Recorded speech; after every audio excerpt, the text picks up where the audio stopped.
जय हिंद friends, welcome to Vijay academy YouTube channel रे। आज नूतन विषय वस्तुटी हूँ एक युद्धमुक्त पृथ्वीर स्वप्न। लिखिं कुमारवर दास। पढ़ा बा जाना आज विषय स्वाधीनता पर राष्ट्रप्रेम जातीयताबोध खूब वृद्धि पाइला।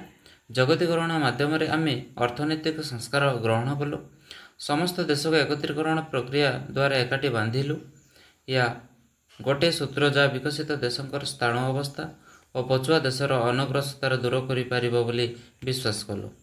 अर्थनैतिक स्थाणुता लोप पाई सत, घरेईकरण बजारीकरण प्रक्रिया द्वारा भारत पृथ्वीर जातीय आय चतुर्थ और अभिवृद्धि आर प्रथम स्थान हासिल करिछि।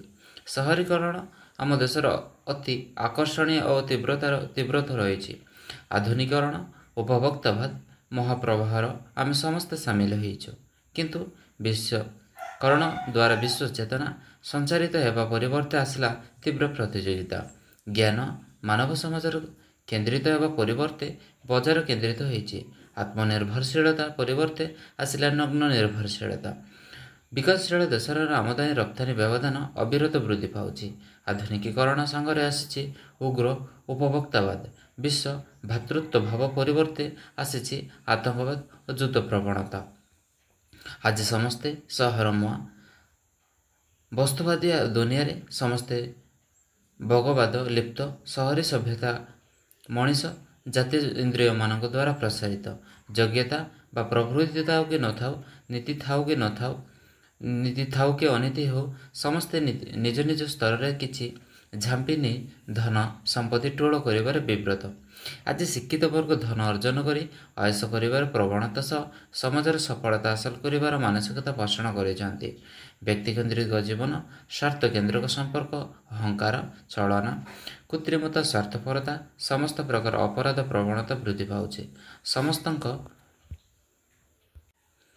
भितरे तीव्र उपभोक्तावाद, आलस्यखर, आयसखर, जिनिसपत्र नष्ट करने मनोवृत्ति मनीष एक मात्र प्राणी जी प्रकृति रे अंश भाव जीवन जापन करने परिवर्ते या भोग्य वस्तु हिसाब से व्यवहार करे।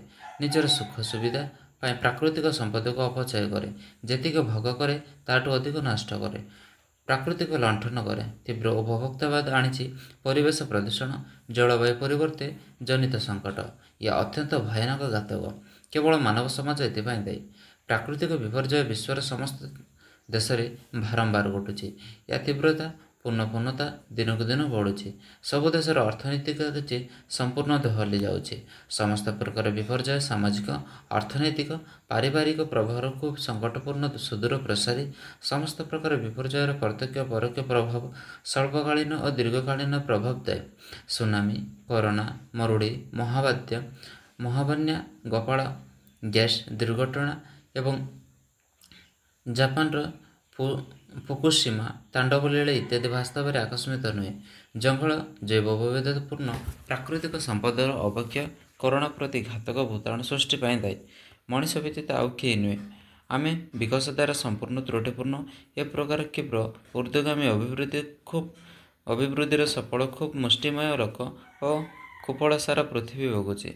सफल उपभोग करुवा गोष्ठी खूब आशावादी, किंतु कुफल भोग करुवा अधिकांश उदासीन। वास्तव में सारा प्राकृतिक परिवेश या संतुलन हराउछि। परिवेश को अधिक अधिक विषाक्त मनीष ही करुछि। प्राकृतिक विपर्यय अति निगूढ़तम कारण हेउछि मनीषर वस्तुवादी चिंता, भोगवादी लक्ष्य। सारा विश्व में रोग भज विशेषकर भारत भली विकासशील देश मानकर वृद्धि पाउछि। आम आधुनिकता भितर कृत्रिमता भरी जाउछु। क्षणिक सुख पाई दीर्घकालीन विकास प्रक्रिया बाधाप्राप्त होउछि। मनीषर गर्व, अदूरदर्शी आचार कार्यकलाप सबुबेले मनीष समाजर दुखर कारण होइछि। मुक्त बजार, मुक्त वैदेशिक वाणिज्य वास्तव में साजिश मुक्त घोड़ाचढ़ा व्यवस्था। हताचार ग्रामीकरण आशार शहरीकरण करुछि। ये कथार ऊर्ध्वर थाउ कि सत्य को आद्य मानिबा को आमे संपूर्ण अंध खातरा साजिଛୁ। ताहेला आमर जयर परिमाण ही आमर पराजय। जय भितर पराजय लुकायित। ବସ୍ତୁବାଦୀ ସଭ୍ୟତାର ଉନ୍ନତି, ବ୍ୟକ୍ତିକେନ୍ଦ୍ରିକ ସଫଳତା ମାନବ ଜାତିର ବିଲୁପ୍ତିର କାରଣ ହେଲାଣି କ୍ଷିପ୍ର ସହରୀକରଣ, ସନ୍ତୁଷ୍ଟିକରଣ ନୀତି କିମ୍ବା ଉପଭୋକ୍ତାବାଦ ପ୍ରାକୃତିକ ବିକାଶ ନୁହେଁ। ଶାରୀରିକ ପରିଶ୍ରମ ପ୍ରତି ଆଗ୍ରହ, ଗ୍ରାମ୍ୟ ଜୀବନ ପ୍ରତି ବିମୁଖତା ସାମାଜିକ ଅଧୋଗତିର ମୁଖ୍ୟ କାରଣ। ଗ୍ରାମ ସହିତ ସମସ୍ତ ସମ୍ପର୍କ କାଟିଦେଇ ସହରୀ ଓ କୃତ୍ରିମ ଜୀବନ ଆଦରି ନେବା ଖୁବ୍ ବିପଜ୍ଜନକ। ଉଭୟ ଉନ୍ନତ ଓ ବିକାଶଶୀଳ ଦେଶ ମଣିଷ ଜାତିର ମୃତ୍ୟୁ ଘଣ୍ଟି ବଜାଉଛନ୍ତି। ଆମେ ଆମ ସ୍ୱାଧୀନତାର ରାଷ୍ଟ୍ରବାଦ ଏବଂ ଯୁଦ୍ଧ ପ୍ରବଣତା ଘନୀଭୂତ କରୁଛି। କ୍ଷଣସ୍ଥାୟୀ କ୍ଷିପ୍ରତା, ଆକର୍ଷଣୀୟତା, ଦୀର୍ଘକାଳୀନ ସ୍ଥିରତା ଅଭିବୃଦ୍ଧି ପରିପନ୍ଥୀ ସାଜିଛି। କର୍ପୋରେଟ୍ ସଂସ୍କୃତି ଦ୍ୱାରା କୌଣସି ସାମାଜିକ, ଅର୍ଥନୈତିକ, ପରିବେଶ ପ୍ରଦୂଷଣ, ପ୍ରାକୃତିକ ବିପର୍ଯ୍ୟୟ କିମ୍ବା ଯୁଦ୍ଧ ସମସ୍ୟାର ସମାଧାନ ହୋଇପାରିବ ନାହିଁ। ସବୁ ଦେଶ ବିକାଶ ପନ୍ଥା ବଦଳାଇବା ଉଚିତ। ଧର୍ମ ମଣିଷ ଜୀବନକୁ ସଙ୍କୁଚିତ କରିଦେଉଛି, କାରଣ ଧର୍ମ ଭିତରେ ସାମ୍ପ୍ରଦାୟିକତା ବୃଦ୍ଧି ପାଉଛି। ଯେଉଁ ଧର୍ମ ମଣିଷକୁ ଅମୃତର ସନ୍ଧାନ ଦେବା କଥା, ସେହି ଧର୍ମ ତାକୁ ଅହଂ ସର୍ବସ୍ୱ ରାକ୍ଷସ ପରିଣତ କରୁଛି। ଧର୍ମ ନାମରେ ମଣିଷ ଅନେକ ଅଧର୍ମ କର୍ମରେ ଲିପ୍ତ। ଧାର୍ମିକତା, ଆଧ୍ୟାତ୍ମିକତା ଭିତରେ ପାର୍ଥକ୍ୟ ହେଉଛି ଧର୍ମ ଏକ ନିର୍ଦ୍ଦିଷ୍ଟ ସୀମା ରହିଛି, ମାତ୍ର ଆଧ୍ୟାତ୍ମିକତା କୌଣସି ସୀମା ନଥାଏ। ଆଧ୍ୟାତ୍ମିକତା ଏକ ବିଶ୍ୱ ଚେତନାର ମାର୍ଗ, କିନ୍ତୁ ଧର୍ମ ଏକ ବିଶ୍ୱାସର ପଞ୍ଜି। ଏହା ସୁନ୍ଦର, ସଶକ୍ତ ରାସ୍ତା। ଧର୍ମ ବ୍ୟକ୍ତି ଓ ବ୍ୟକ୍ତିକେନ୍ଦ୍ରିକ, କିନ୍ତୁ ଆଧ୍ୟାତ୍ମିକତା ବିଶ୍ୱ ଓ ମାନବ କେନ୍ଦ୍ରିକ। ଆଜି ଧାର୍ମିକ ଓ ବ୍ୟକ୍ତି ନିଜ ସ୍ୱାର୍ଥକୁ ତ୍ୟାଗ କରିପାରୁନାହିଁ। ଅହଙ୍କାର, ହିଂସା ଭିତରେ ରହି ବାହାରେ ଦୟାଳୁ ବ୍ୟକ୍ତିର ମୁଖପିନ୍ଧା ପରିଚିତି। ବାହାରେ ଶ୍ରଦ୍ଧାଳୁ, କିନ୍ତୁ ଭିତରେ ନିଷ୍ଠୁର। ଚଳନା, ମିଛର ଆଶ୍ରୟ ନେଇ ନିଜକୁ ଧାର୍ମିକତାର ଆତ୍ମପ୍ରଚାର କରୁଛି। ଶିକ୍ଷିତ ବ୍ୟକ୍ତି ଆତ୍ମବଡ଼ିମାର ବିଭୋର। ଭୌତିକ ବିକାଶ ପରେ ସାମାଜିକ ବୈଦିକତା ମାର୍ଗକୁ ଉତ୍ତରିତ ହୁଏ, କିନ୍ତୁ ଆମ ଶିକ୍ଷା ବ୍ୟବସ୍ଥା ଆଦ୍ୟ ଜୀବନ ସମ୍ପର୍କ ନୁହେଁ। ଦୀକ୍ଷା ବିବେକବିହୀନ ଶିକ୍ଷା ବିପଜ୍ଜନକ। ବୈଦିକତା ବିବେକନୁମୋଦିତ ନ ହେଲେ ଭସ୍ମାସୁରରେ ସାଜେ।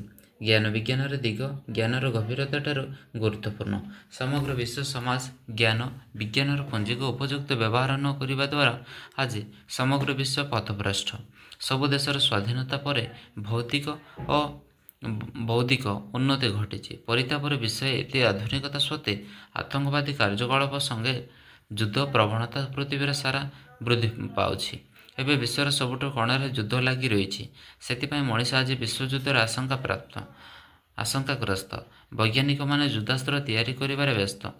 ବିକଶିତ ଦେଶ ସବୁ ଯୁଦ୍ଧାସ୍ତ୍ର ପଛୁଆ ଦେଶମାନଙ୍କୁ ବିକ୍ରି କରି ଯୁଦ୍ଧ ଚାଲୁ ରଖିବାକୁ ପରୋକ୍ଷରେ ଅନୁମୋଦନ କରୁଛନ୍ତି। ବିପୁଳ ଯୁଦ୍ଧ ଖର୍ଚ୍ଚ ବିକାଶର ବାଧକ। ପରମାଣୁ ବୋମାର ଉଦ୍ଭାବନ ଦ୍ୱାରା ଗୋଟିଏ ବଟନ ଦବାଇ ସାରା ପୃଥିବୀ ଧ୍ୱଂସ ହୋଇଯିବ। ତେଣୁ ଶକ୍ତିଶାଳୀ ଦେଶମାନଙ୍କ ହାତରେ ବିଶ୍ୱର ଭବିଷ୍ୟତ। ପଶୁରୁ ମଣିଷ ହୋଇଛି, କିନ୍ତୁ ମଣିଷର ପଶୁ ହେବା ହାସ୍ୟାସ୍ପଦ। ଆଧୁନିକ ଓ ଶିକ୍ଷିତ ମଣିଷ ପଶୁଠାରୁ ବେଶୀ ହିଂସ୍ର ଓ ଜଙ୍ଗଳୀ। ଏହା ମୁଖ୍ୟ କାରଣ ହେଉଛି ମଣିଷର ଅହଙ୍କାର, ମଣିଷପଣିଆ ମାର୍ଗରୁ ବିଚ୍ୟୁତି। ତେଣୁ ଆଜି ସାରା ପୃଥିବୀରେ ବୁଦ୍ଧ ଓ ଗାନ୍ଧୀ ଦର୍ଶନର ପ୍ରାସଙ୍ଗିକତା ବୃଦ୍ଧି ପାଉଛି। ସରଳ ଜୀବନ ହିଁ ସୁଖୀ ଜୀବନ। କାମନାର ବିନାଶ, ଦୁଃଖର ବିନାଶ। ଦୈନିକ ଜୀବନ ଶୃଙ୍ଖଳିତ ଓ ଭୟମୁକ୍ତ କରିବା ଉଚିତ। ସରଳତା ହିଁ ପ୍ରାକୃତିକତା ଓ ପ୍ରାକୃତିକତା ହିଁ ଆଧ୍ୟାତ୍ମିକତା। ଆଧ୍ୟାତ୍ମିକତା ମାର୍ଗରେ ବ୍ୟକ୍ତି ନିଜ ଜୀବନକୁ ବନ୍ଧନରୁ ମୁକ୍ତ, ଭୟମୁକ୍ତ, ଶାନ୍ତିମୁକ୍ତ କରିପାରିବ। ଯୁଦ୍ଧ ପ୍ରବଣତା ହ୍ରାସ ଘଟିବ। ନବ୍ୟ ମାନବବାଦ ଦ୍ୱାରା ଯୁଦ୍ଧମୁକ୍ତ ପୃଥିବୀ ସମ୍ଭବ। ତଦ୍ୱାରା ବିଶ୍ୱଶାନ୍ତି ପ୍ରତିଷ୍ଠା ହୋଇପାରିବ। ଏହା ଥିଲା ଆଜିର ବିଷୟବସ୍ତୁଟି। ଧନ୍ୟବାଦ।